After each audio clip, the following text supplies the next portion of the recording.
ketua yayasan. Lu kalau mau jadi pekerja sosial, kaya dulu, cari kerjaan dulu.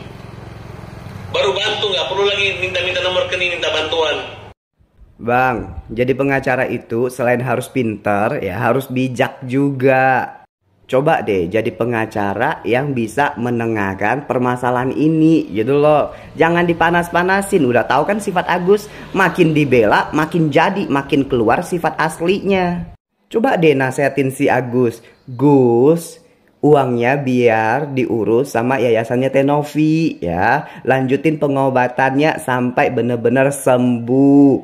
Nah selebihnya kalau misal memerlukan apa, tinggal kasih tahu ke Tenovinya sebagai ketua yayasan. Selesai ya. Nggak perlu kayak gini terus bang. Tujuan uang donasi itu utamanya untuk pengobatan Agus gitu loh, bukan untuk yang lain-lain. Nah kalau udah selesai pengobatan, sisa uangnya pasti dibalikin ke Agus lagi. Kalau abang ngebelain Agus kayak gini terus ya, bukannya netizen makin adem, tapi makin panas dan makin kesel sama si Agus dan si abangnya. Masa iya abang sebagai pengacara sifatnya sama kayak si Agus? Abang kan lebih berpendidikan, ya lebih bijak, lebih pinter. Harusnya bisa menengahkan masalah ini. Segoblok-gobloknya para lawyer di bangsa ini tidak sama gobloknya dengan si Farhad Abbas ini.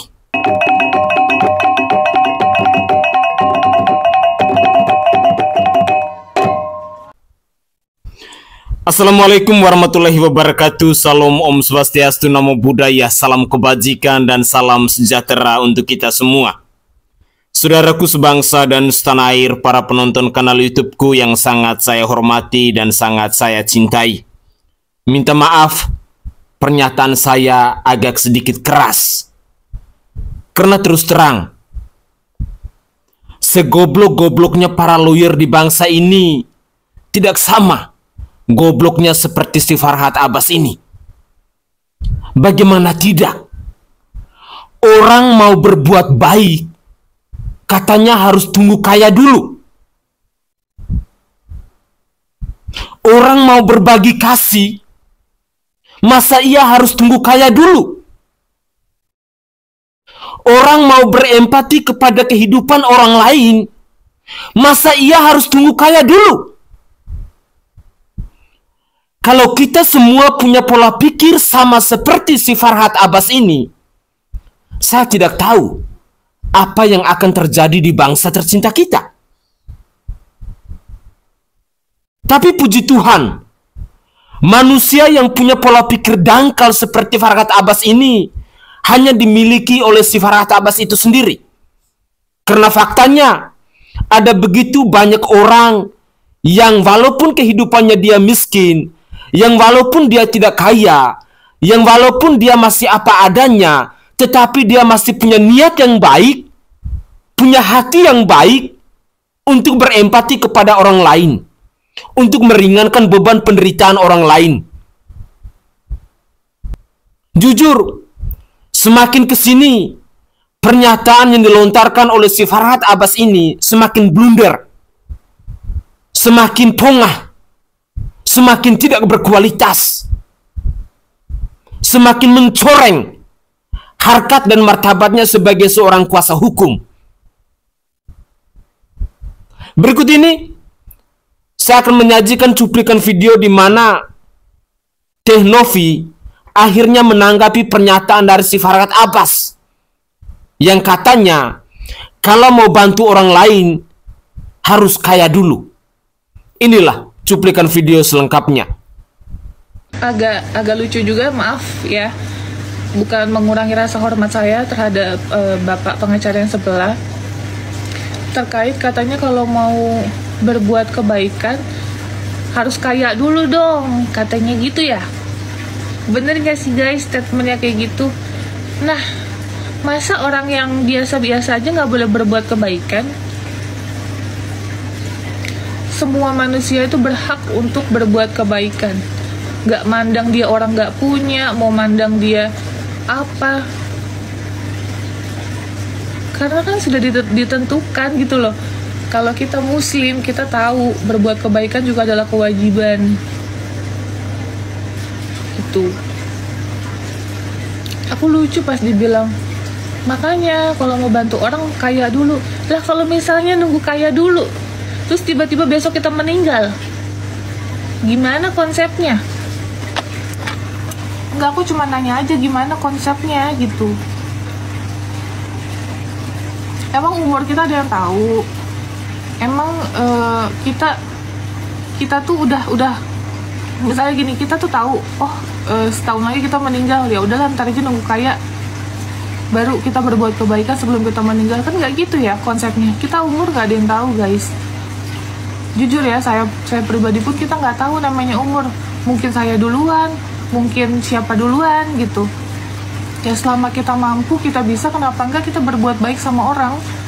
Kalau itu yang diajarkan sama ibu saya, tapi mungkin beda kali ya konsepnya kalau diajarin sama orang tua masing-masing gitu maksud saya. Kalau saya salah sih saya minta maaf, tapi itu yang diajarkan sama orang tua saya. Makasih giftnya. Itu yang diajarkan sama orang tua saya. Dulu juga saya pernah susah kok. Saya juga dulu pernah susah. Tapi mama saya tetap ngajarin saya berbuat kebaikan. Gitu, misalnya kita bantu pedagang-pedagang kecil, terus tetangga kita yang kesusahan kita bantu.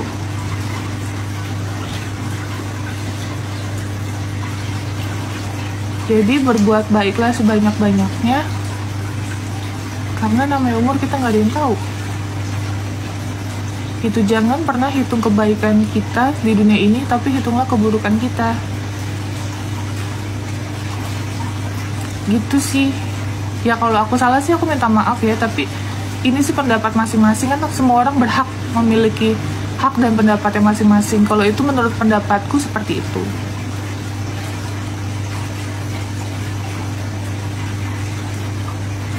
Gitu guys.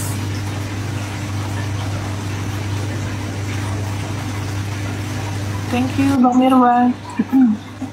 Aku tuh ngorokannya agak nggak enak, mungkin kecapean kali ya, capean terus pulang malam terus, jadi kayak radang gitu.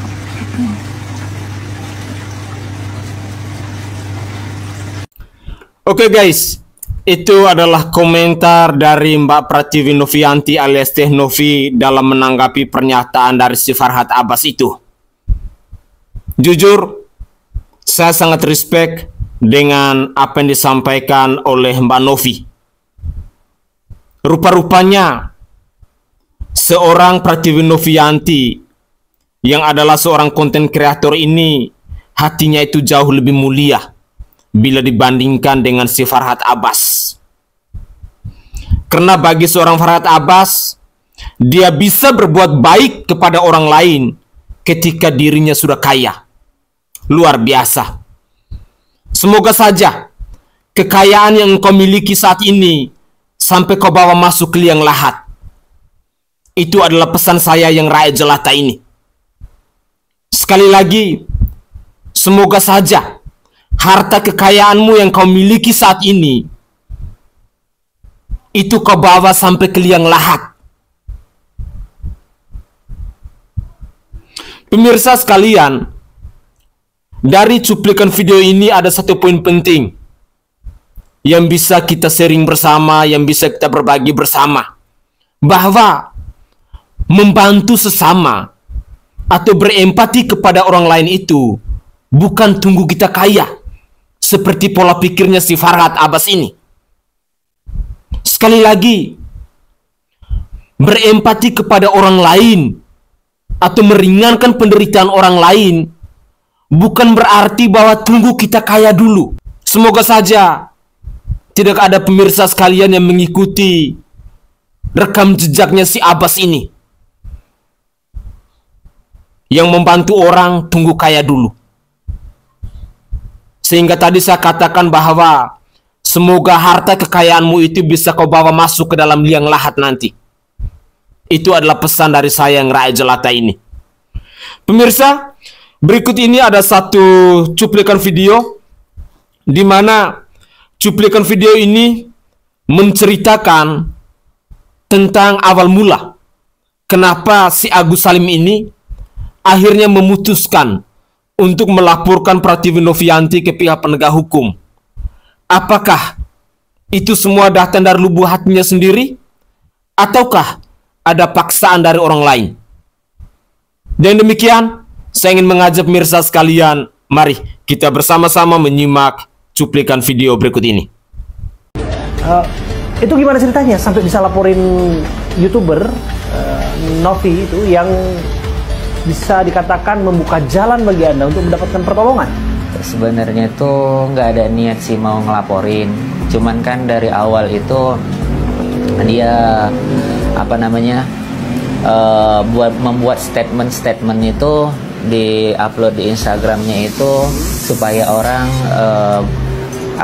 berpikiran negatif ke kita semua gitu, nggak tahu permasalahannya apa gitu. Mungkin dia pengen transparan dari kita. Apa sih yang nggak transparan? Ya mungkin sabarlah, namanya juga orang sakit gitu. Tapi ya seperti itu. Jadi tuh dia memberikan di statusnya itu seperti katanya istri saya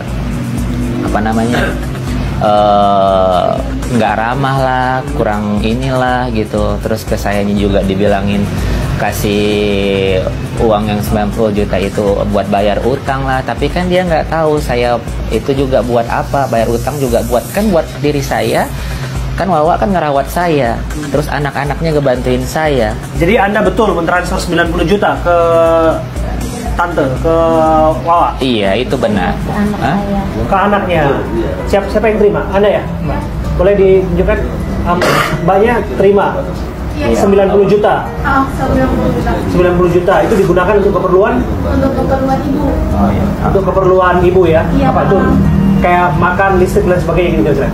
Enggak ke situ sih sebenarnya arahnya memang diberikan untuk kita untuk tanda terima kasih, ucapan terima kasih sampai ini udah membantu gitu. Cuman karena memang ada keperluan pribadi sendiri kan, jadi kita gunakan uang itu ya karena mendapat rezeki aja kayak gitu. Oke.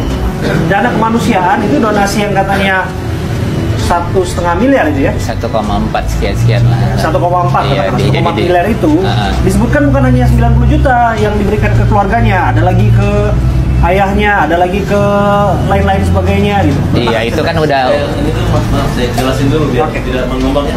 Sebelum tadi, yang tadi 90 juta sempat dikirimkan. Ada penggunaan lain kami dengar, ada untuk membeli hal-hal yang tidak yang kalau itu nggak perlu dibahas lagi sih, soalnya itu juga udah diganti. Uang cash juga udah diganti ke kita juga gitu. Justru di situ orang bertanya sebetulnya Mas Agus ya. Lepas dari bahwa kita simpati dengan keadaan Mas Agus saat ini, bahwa ada anggapan hari-hari ini bahwa Mas Agus itu, mohon maaf ya, yang disebutkan di luar sana tidak tahu berterima kasih, kemudian tidak menggunakan uang itu sebagaimana yang diperuntukkan. Orang yang tergerak hatinya untuk membantu Mas Agus untuk pengobatan malah digunakan uangnya untuk hal yang lain-lain dan sebagainya. Bagaimana Mas Agus menjawab itu? Nah, jadi begini nih Pak. Jadi ceritanya itu dari awal kita tuh kan nggak ada perjanjian hitam di atas putih. Tidak juga ada pengarahan. Gus, nanti kalau kamu dapat uang, jadi seperti ini ya, uang itu dimasukkan ke yayasan ya. Tidak ada seperti itu, perjanjian seperti itu dari awal. Maupun itu secara tertulis, maupun itu secara lisan, itu tidak ada sama sekali. Nah, pas kita dapat kayak gitu, yang pertama dulu kan dia nggak permasalahin itu yang 35 juta. Di rekening saya dapat 12, juta sekian-sekian. Dia nggak ada masalahin. Setelah udah gede kayak gini, kenapa dia permasalahin gitu? Ini S24 Ultra, harganya cuma 3 juta. Merek apa nih? Ini Samsung. Oh, ini Samsung. Samsung 24 nih, bukan 23 Ultra. Oke. Netizen salah tanggap ini. Kamu mau berapa ya? Pokoknya udah retak-retak loh. Ada. Itu kemarin saya suruh beli, cuman kata istri saya bilang gini. Karena silangan air keras juga kemarin sempat ngeheng. Oh, iya. Oke, jadi tidak pernah digunakan untuk. Iya, kalau ini kalau digunakan. Iya, kalau ini mas kawin saya. Ini sudah ada sebelum. Ya, udah lama. Udah lama itu. Ini tadi mau pakai, ini tadi nggak surat masnya juga sekalian, liatin. Mas pembeliannya ada. Oh, saat mas pembeliannya ada. Ada. Mas ya, mas yang disebutkan bahwa ini hasil pembelian itu, donasi itu. Donasi. Nah, oke, ini resi pembeliannya 15 April 2024 nih. Sebelum kejadian nih. Ini luar biasa nih cintanya Mas Agus kepada Mbak Helmi nih. Memberikan cincin seperti ini. Kalau model Italia juga nih, lumayan juga nih harganya nih. Ya, 5,9 juta nih. Oh gelang, ada gelang lagi. Ada, kasih sayang gelangnya, tanggalnya itu juga ada kok. Tanggal. Gelang nanti kalau dipakai gelangnya jadi komentar lagi. Oh, ini bulan 8 ya? Agustus ya? Agustus 2024. Jadi banyak yang tuduhan-tuduhan yang disebutkan ini tidak berdasar. Apa yang Mbak Elmi sampaikan ini? Ini mengenai tudingan-tudingan ini, Anda juga diserang dan lain sebagainya, Anda juga dihujat dengan peristiwa seperti ini. Tentu nggak ada asap kalau nggak ada api, tapi lepas dari itu kita nggak biarkan ini terjadi. Apa yang mau disampaikan? Aku sih nggak lihat sosmed yang itu, jadi nggak tahu, nggak mau tahu juga soal yang kayak gitu-gitu. Iya, intinya. Tapi kan pasti ada yang cerita dong ke Mas Agus. Iya, Mas Agus kan Mas Agus otomatis sekarang kan punya keterbatasan untuk mendengarkan netizen ataupun melihat. Udah Oh iya, ada niat untuk membunuh diri. Ada, karena tekanan itu terlalu kuat buat kita berdua gitu. Tekanan apa? Iya, bulian netizen, udah kita sakit, istri saya ngurusin saya gitu seharian gitu, full penuh buat kita. Kadang kita stres berpikir, kata istri saya kalau kayak gini, Bang, yuk kita bunuh diri aja. Ya untuk para netizen, buat semuanya, kalau berkomentar itu berkomentarlah yang cerdas gitu. Kalau mau tahu keadaan kita langsung datang kemari, gimana sini apa adanya. Kalau hidup kita mah nggak ada yang dibuat-buat. Ini uang yang disebut itu, yang 100 juta. 100 juta itu. Iya. Itu benar atau tidak? Enggak, makanya saya berani demi Allah demi Rasulullah, emang saya nggak merasa nerima uang itu. Makanya waktu terakhir di Densu itu kan saya bilang, Mbak Novi bisa buktiin nggak saya terima uang 100 juta. Terus dia beralih malah naik, tapi kan ditransfer ke anak saya, anak Wawa. Tapi berarti bukan saya terima kan, emang saya nggak merasa terima. Dan saya awalnya emang benar-benar nggak tahu masalah uang itu. Menurut Anda, bulian atau hujatan mana yang paling menyakitkan? Ya hujat yang paling menyakitkan yang katanya kita mau disiram air keras lah gitu, terus ada yang seperti itu? Iya, donasi air itu cukup. Saya, iya, ada ancaman juga? Iya. Donasi air keras yuk buat nyiram Wawa sama keluarga. Oh, ini masih sebatas percakapan netizen lah ya, komentar-komentar. Iya. Tapi belum ada sampai surat kaleng segala macam, nggak ada kan? Tapi kalau teror udah di HP ini. Ada? Banyak. Coba kasih tunjuk ke saya. Ada tidak? Itu tidak boleh. Coba kasih tunjuk. Ini nomor-nomor. Iya. Oke. Itu yang teror semua. Ini teror menurut Anda ya? Coba. Nih ada beberapa nih. Oke. Gus, balikin uang gue, Gus. Tuh, ada berapa nih? Banyak ini yang kayak gitu. Udah selesai masalahnya gitu. Terus ada lagi nih. Enak ya. Udah pakai uang donasi buat top up GoPay. Gini Bang, ini kan harusnya bisa diselesaikan dengan baik lah. Karena kan ini kan awalnya kan urusan kemanusiaan. Harusnya ada kesepahaman lah. Percakapkan segala sesuatu pada tempatnya tanpa harus menuju ke proses hukum. Ini ide siapa sebetulnya yang lapor? Agus atau Bang Farad? Sebelum Bang Farad, Agus atau Bang Farad ini ide lapor Mbak Novi ini? Memang aku juga punya ide, kesel juga gitu. Karena apa? Agus bukannya nggak berterima kasih sama Mbak Novi, berterima kasih banget. Di awal tuh kita nggak ada apa-apa, baik-baik aja gitu ya. Kenapa Mbak Novi yang memberi bantuan, Mbak Novi juga yang menjatuhkan Agus, Mbak Novi juga yang membaikkan Agus lagi. Novi kan. Terus tuh udah kayak gitu, kita kan ada 2 jadwal. Ada jadwal pagi ya sayang ya. Jadwal pagi sama jadwal sore. Nah di jadwal pagi tuh yang masih sempet-sempetnya nih. Abis itu dia nge-WA ke istri Agus, nanti datang ya ke Pondok Indah katanya gitu, mau cek mutasi. Nah sampai ke sana ternyata bukan pencetakan mutasi, malah didaftarin itu pemindahan uang Agus itu, uang donasi Agus ke yayasan. Kaget dong di situ kan, pas dia panggil Agus nih, Gus, uang donasi Agus mau dipindahkan ke yayasan katanya. Nggak boleh loh Pak, Agus bilang gitu. Kalau dalam hukum itu nggak boleh kita kayak gini, Agus bilang gitu. Karena Agus juga nggak rela kan dengan cara kayak gitu kan. Memindahkan uang itu dari ke yayasan maksud Anda nggak rela? Iya betul. Nggak rela di saat itu. Kenapa kok bisa kayak gini gitu? Saking kan Agus masih butuh berobat, sakit gini-gini kan. Iya langsung dijelasin sama dia, Gus katanya, ini tuh nanti buat Agus juga, ini kan buat biar nggak ini lagi, supaya dia bisa kita kontrol pengeluaran Agus supaya nggak disalahgunakan katanya begitu kan. Agus nggak menyalahgunakan uang itu masih ada, masih utuh gitu. Oke, sampai pada akhirnya Anda merasa dia mencemarkan nama baik Anda? Iya, memang dari awal juga udah mencemarkan nama baik Agus, istrinya dan seluruh keluarganya. Agus, Bahkan gitu. 3 orang ini akan melaporkan Nopi lagi, Mas. Dia cara memprovokasinya itu, ya, itu pertama komen-komen negatif yang dia timbulkan. Kamu ini menjual kesedihannya Agus sehingga dapat uang. Kalian mulai saat ini jangan berpikir gara-gara Nopi Agus disumbang. Walaupun ada 1000 Nopi. Oke guys, itu adalah cuplikan video terkait dengan cerita kenapa pada akhirnya si Agus Salim ini melaporkan Pratiwi Novianti ke pihak penegak hukum. Dari cerita di cuplikan video di season terakhir ini, saya secara pribadi malah sangat mendukung dengan keputusan yang diambil oleh Pratiwi Novianti. Kenapa saya sangat mendukung? Karena dia adalah ketua yayasan. Otomatis dia punya hak dong. Tetapi kegaduhan ini terjadi karena si Agus Salim ini dasarnya memang tidak tahu diri. Dasarnya memang tidak tahu bersyukur dan tidak tahu berterima kasih. Sehingga dia mungkin sepemahaman dengan Farhat Abbas yang mungkin kualitasnya mereka sama, lalu mereka melaporkan Pratiwi Novianti ke pihak penegak hukum. Lantas, apakah setelah laporan itu dibuat segala persoalan selesai?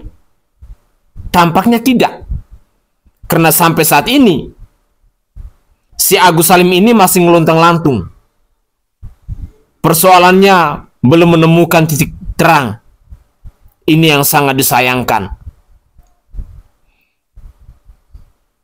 Lalu pada poin yang kedua, memang ini merupakan bukti nyata bahwa keluarga Agus Salim, Vava, dan anak-anaknya ini adalah pribadi-pribadi yang tidak tahu diri. Pribadi-pribadi yang berpikir bahwa uang donasi itu adalah harta warisan, sehingga mereka bisa bagi-bagi dalam keluarga mereka. Padahal jelas penggalangan open donasi itu punya tujuan. Tetapi ya begitulah, kalau orang sudah mabuk dengan uang, jadinya seperti Agus Salim dan keluarganya ini, benar-benar tidak tahu diri.